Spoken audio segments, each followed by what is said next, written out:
The build-up to Nigeria's 2027 general elections has once again raised concerns about premature campaigning and its impact on the electoral process. Despite clear provisions of the Electoral Act, Sections 94, subsection 1 of the Electoral Act, which permits campaigning to begin only 150 days before the elections, political parties, candidates often disregard these guidelines or rules, beginning campaign far earlier into the election years.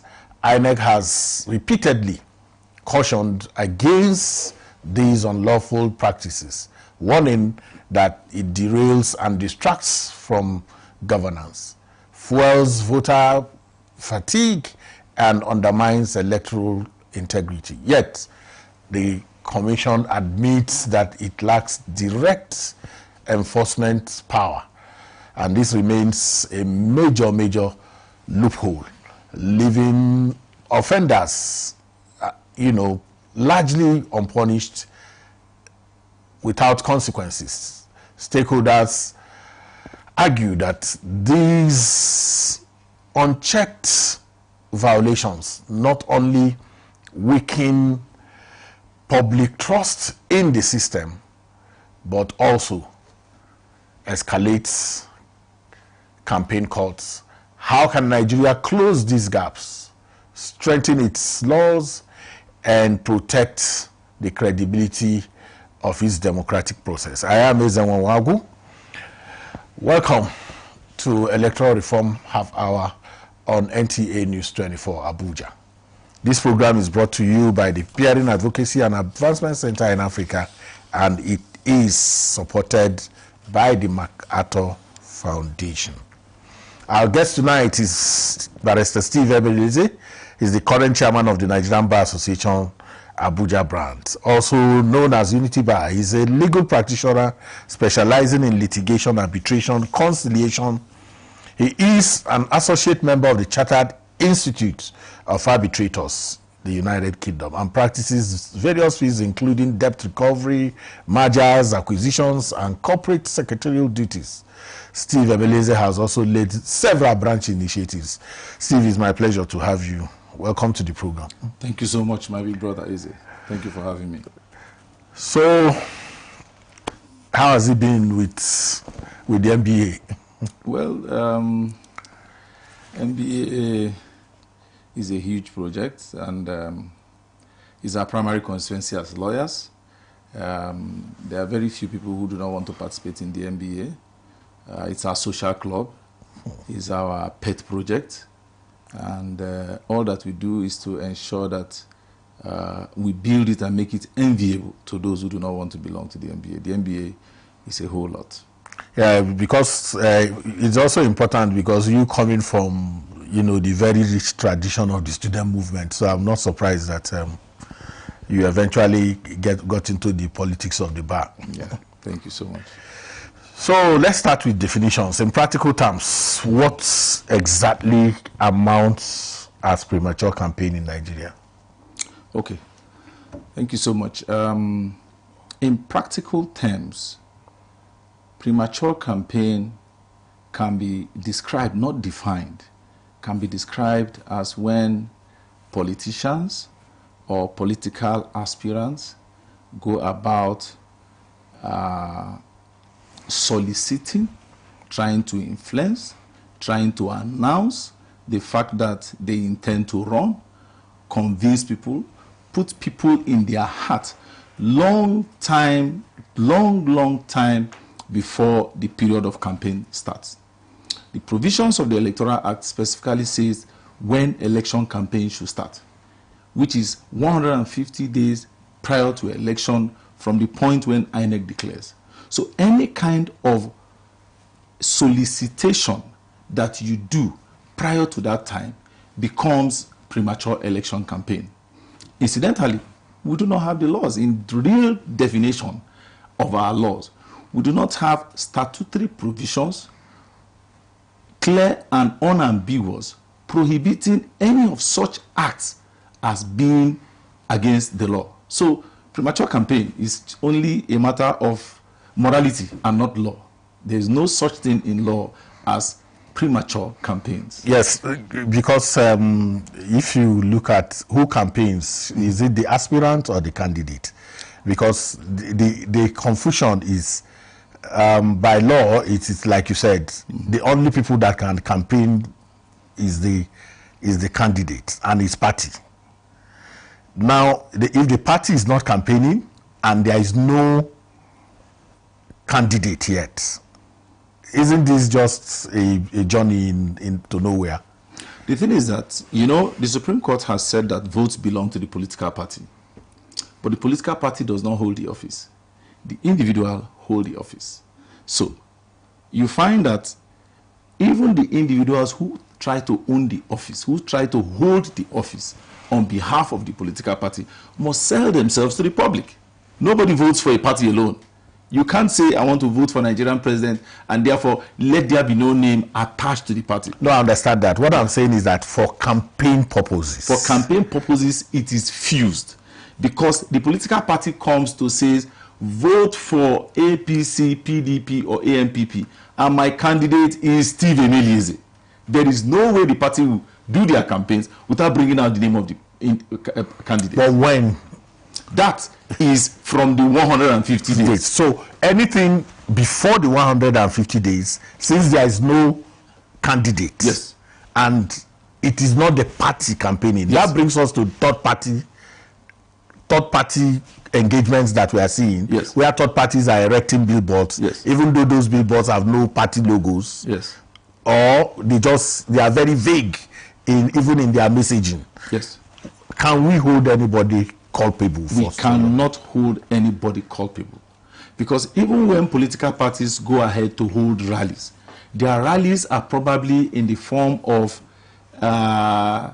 political office holders doing rallies to showcase constituency projects and all of that. They are not campaigning. You can't call that a campaign, because they are not vote soliciting, but they are putting their names and their political party in the mind of the people, showing what they are doing. Now, to the average Nigerian, it seems like they are already campaigning. That's where the terminology of premature campaign starts. But you can't hold them accountable under the law. So if we can't hold them under accountable, what does this say about our laws? Okay. About our electoral laws, for instance. What does that mean for us? For us as a nation. And first, before you even answer, is it a problem? Well, the answer is yes and no. It is a problem. It is also not a problem. It is a problem because if we must first and foremost decide that if we want to prohibit pre-election campaigns, then of course there must be clear and unambiguous statutory provision prohibiting pre-election campaigns. And those provisions must state in clear terms what constitutes pre-election campaigns. Now, it is a problem when you state it, because it has to go through the process of lawmaking, and the lawmakers must approve it. Now, that's where it's going to be a problem, because every lawmaker wants to showcase his constituency project.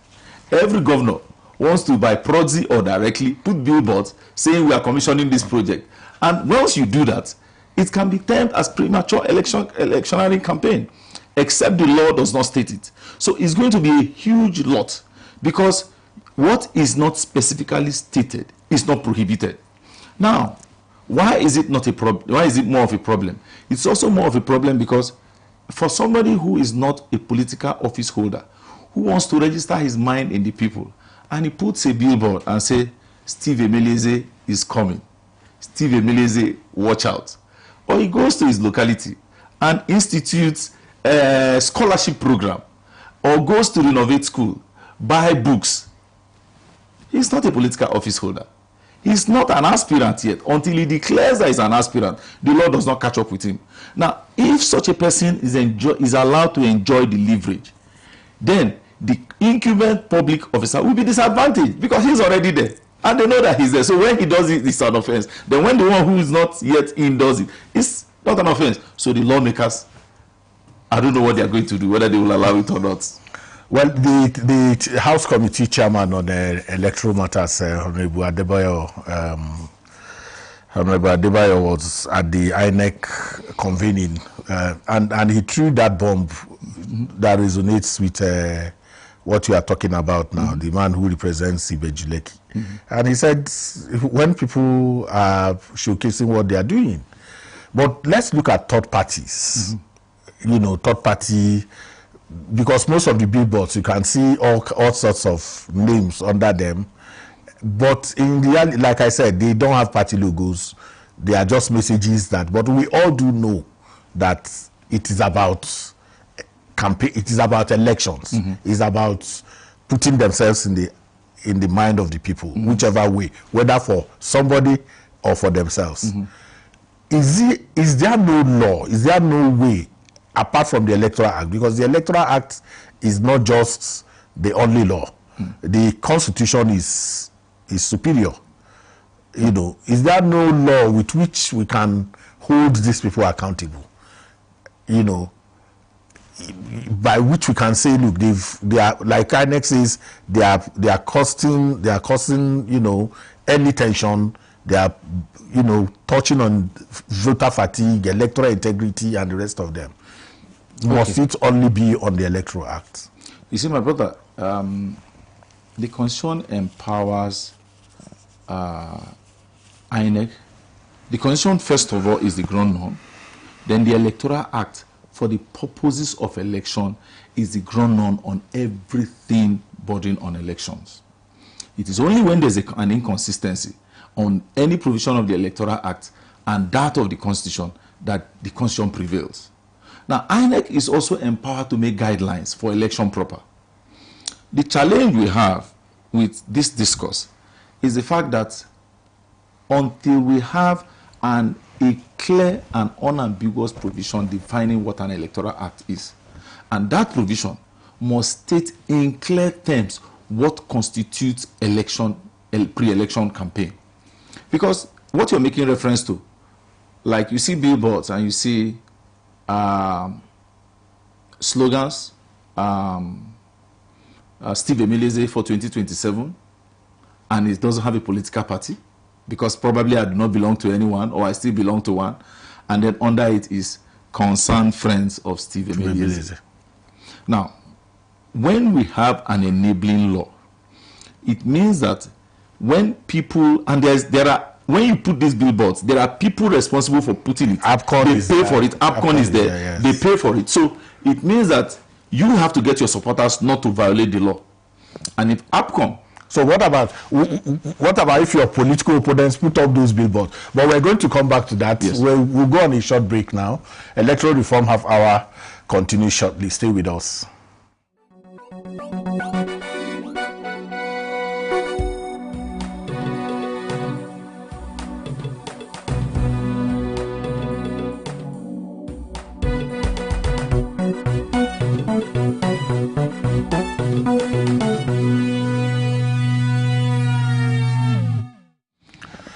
Glad to have you back. I'm still speaking with Steve Emeleze, Chairman, Nigerian Bar Association, Abuja branch called the Unity Bar. I was saying that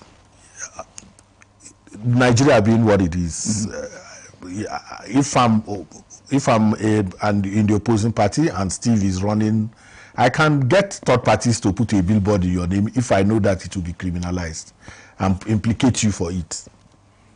That's where the statute comes in. You can't put a billboard without going through the due process of law. You must pay AMCON. There must be a name attached and a phone number. Somebody has to pay for it, either individually or a corporate organization. So if you say it's not my work. In places where people have names that don't belong to them, where they have numbers, telephone numbers that are not theirs, where people have multiple numbers and that are not even attached to their names. Well, I believe that once you have a statute prohibiting it, the statute will define it, how it comes about, and then if AMCOM allows a third party or an opposition with an attempt, because if we are in Nigeria, it must certainly happen. Yes. You find situations like that in order to get somebody disqualified, either because he's too popular or to have a smooth sail for the other candidate. Yes. That's where the provisions of the law comes in, because AMCON must provide who paid for it. And again, we have the courts there. If he says he didn't pay for it, or the people who paid for it, AMCON cannot produce them, you can't blame it on the candidate or the aspirant. You cannot blame it on the aspirant. In any event, it's a process. We will make mistakes, we will get over it, and we will get absolutely, Steve. It's not all the time that you have the chairman of NBA Abuja branch in the studio. Let's talk about this whole issue about winners sworn in and litigations are still on, and all that brings about. There are people who are saying we should resolve all petitions before anyone is sworn in. Where do you stand on that? Okay, I believe that where we are today is far, far better than where we were 20 years ago. In the past, election petition, the National Assembly has done a great job, and it is work in progress. You recall, my brother, that in the past, a governor is sworn in 4 years, the matter is still going on. 3 years down the line, then the court declares that he lost. And he has to go through the process from the election tribunal to the Court of Appeal to the Supreme Court. Before he gets to the Supreme Court, the man has done 3 years, the tenure is over. Until one man, Peter Obi, I recall, now said, no, my tenure should begin to run from when I am sworn in. Because in the past, people come in and then they finish that tenure. So you see, it is work in progress. I believe, whether it is practicable or not is another thing, but it is indeed practicable if we have the willpower to do it. All it simply entails is to bring back the date of election, because the date of election is not the date of swearing in. Now, we have our elections in February of the year of election. We do not have problem with the timeline for the election petition, 180 days. Now, if you bring back the election, let's say election now takes place about 1 year or 6 months before that February. Of course, by the time you do 180 days, would have almost been there. Nobody will be sworn in. So all it takes is for the timetable to be rearranged and brought backwards to be able to accommodate it. So the time of election, if it is brought back, and then the time for filing of processes and all of that, we have done it. National Assembly has done a great job with the Electoral Act in terms of the timelines, in terms of dealing with technicalities. They have done an amazing job. But we are not yet at the perfect stage. If INEC determines that they want election matters to be resolved before swearing in, which is in May, all it entails is to bring it back. Because between February when election holds, it's not INEC that determines that, it's the lawmakers. It's the Electoral Act. If the lawmakers say they... Exactly, I agree with you. So if the Electoral Act does that, so it is for the lawmakers to say, okay, we want our matters to be resolved before swearing. Anyway, it will help some, it will be against some, because those who know that they will win by whatever means want them to be sworn in, and they are in court holding office. INEC oversees elections. Yes. But there are infractions in the electoral process, vote buying, all sorts, violence, thuggery, and even dereliction of duty by the officers, whether security agents or even INEC officials themselves. A lot of people are talking about Electoral Offences Commission, and it's gaining currency in public conversations. What do you think? I do not believe in it. I do not believe that we should set up a commission just to prosecute election offenses. What is the police doing? What is the Federal Ministry of Justice doing? What is the State Ministry of Justice in the various states doing? They try criminals. It doesn't have to be murder cases, manslaughter cases, armed robbery cases. The law on the offenses is already there. So you need not a commission in order to prosecute those offenders. Once the offenders are caught, they are handed over to the police. They go through the due process. The provisions of the Administration of Criminal Justice Act is there. The process for prosecution is available. And I can tell you the Ministry of Justice is not overwhelmed to be able to do it. The State Ministry of Justice, they are not overwhelmed to do it. There are so many prosecution agencies. You need not create a commission for the purpose of trying election offenses only. It's a precious waste of time and resources. I do not believe in it. Interesting. So we're coasting home now. Looking ahead to 2027, what two legal reforms do you consider most urgent if Nigeria is to achieve more credible elections? A lot of people are saying so much conversation about electoral reforms, but not so much about judicial reforms. But I don't know what they mean by that. You know, people lose elections, people win elections, and then go to court, lose or also win, depending on how they. But a lot of people are saying, look, no, depending on where they stand, judicial electoral reforms should go hand in hand. What do you think? Okay, I'll start with the judicial electoral reforms. I must say that the judiciary is trying. They are doing very well. It's not easy. I find a number of my colleagues who criticize judgments either over newspaper or on TV. They haven't read the judgment. I was once like that. I had a matter that went to the Supreme Court, and it borders on abuse of court process. And I felt, how can it be? I read the judgment. When I read the judgment, I saw the reasoning. I am not quick to criticize any judgment until I have read it. And I must say, judiciary, they are not perfect, but indeed, they are trying, and they are doing a good job. Now, the other issue about electoral reforms, I think that you find the average Nigerian, recently somebody asked some group of adults, do you have a PVC? So many people don't have a PVC because they do not have the confidence that their votes will count. Those who have, so many of them do not go and vote. So when you talk about electoral reform, let the process be as transparent as possible. When Beavers was introduced, we were hoping that, you know, we have arrived. But with the courts... Okay, Steve, we're going to have to stop it there. The votes are counting. That's why politicians are buying votes. Nobody will put money if it doesn't count. Anyway, this is where we draw the curtain on this episode of Electoral Reform Half Hour. And we wish to specially thank Barrister Steve Emefiele for your contribution on the program. It was a pleasure having you. Thank you so very much. Thank you so much, sir. Thank you. Thank you. Electoral Reform Half Hour is proudly brought to you by the Peering Advocacy and Advancement Center in Africa, PACA, with sponsorship from MacArthur Foundation. We are live every Saturday from 8:30 p.m. to 9 p.m. with a repeat broadcast on Sunday 2:30 p.m. I am Ezenwawa. Thank you for watching.